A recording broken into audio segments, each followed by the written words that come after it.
ছাত্রদল নেতাদের সাথে তামিম ইকবালের মিল কোথায় জানেন?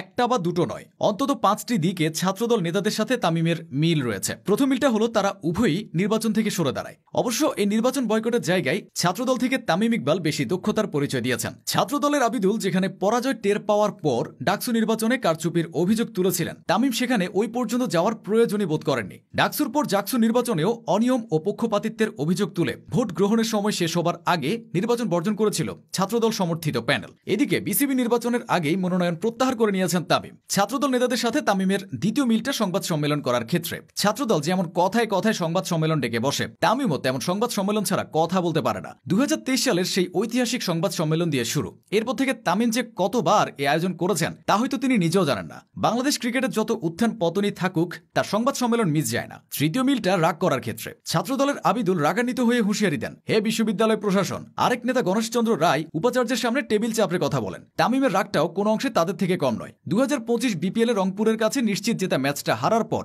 মেজাজ হারিয়ে অ্যালেক্স হেলসের সাথে বাগবিতণ্ডা জড়িয়েছিলেন তামিম। বাগবিতণ্ডার মধ্যে হেলসকে তিনি ব্যক্তিগত আক্রমণও করেছেন বলে অভিযোগ উঠেছিল। এরপর আরেকটি ম্যাচে তিনি সাব্বির রহমানের উপরও রাগ ঝেড়েছিলেন। বেশি লাগতে যায় না সাব্বির, বেশি লাগতে যায় না। একসময় সতীর্থ সাব্বিরকে উদ্দেশ্য করে তিনি এভাবেই কথা বলেছিলেন। এর পাশাপাশি শ্রুতিকটু ভাষায় আরও কিছু বলেছিলেন যা স্পষ্ট বোঝা যায়নি। শুধু সতীর্থদের সঙ্গেই নয়, সাবেক বোর্ড সভাপতি ফারুক আহমেদের সঙ্গেও উচ্চবাক্য করেছিলেন তামিম। তামিম ইকবাল ও ছাত্রদলের চতুর্থ মিল হল অভিযোগ করার ক্ষেত্রে। ডাকসু, জাকসু, রাকসু ও চাকসু নির্বাচনকে কেন্দ্র করে সাম্প্রতিক সময়ে ছাত্রদলের প্রচুর অভিযোগ সামনে এসেছে।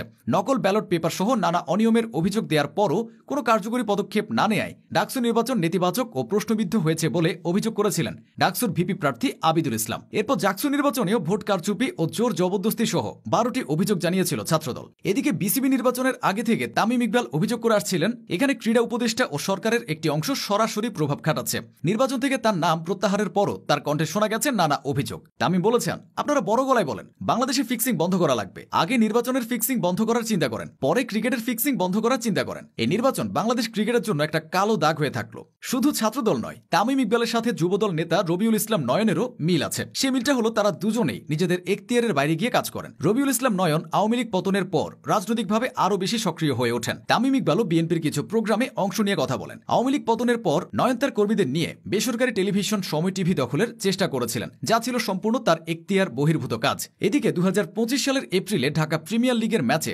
আম্পায়ার সৈকতের সাথে বাগবিতণ্ডায় জড়িয়ে শাস্তির মুখে পড়েছিলেন তৌহিদ হৃদয়। হৃদয়ের উপর নিষেধাজ্ঞার প্রেক্ষিতে তৎকালীন বোর্ড প্রেসিডেন্ট ফারুক আহমেদের সাথে বৈঠক করেছিলেন তামিম। পাশাপাশি সাংবাদিকদের সামনে সে নিষেধাজ্ঞার সমালোচনা করেছিলেন তিনি। এছাড়া ডিপিএল ফিক্সিং ইস্যুতে দুইজন ক্রিকেটারকে ভরা মজলিসে বিসিবি দুর্নীতি দমন ইউনিটের জেরার ঘটনায় ক্ষোভ প্রকাশ করেছিলেন তিনি। তার এসব কাজ বেশ সমালোচনার জন্ম দিয়েছিল। এভাবেই ছাত্রদল ও যুবদল নেতার সাথে তামিম ইকবালের কার্যক্রম মিলে যায়।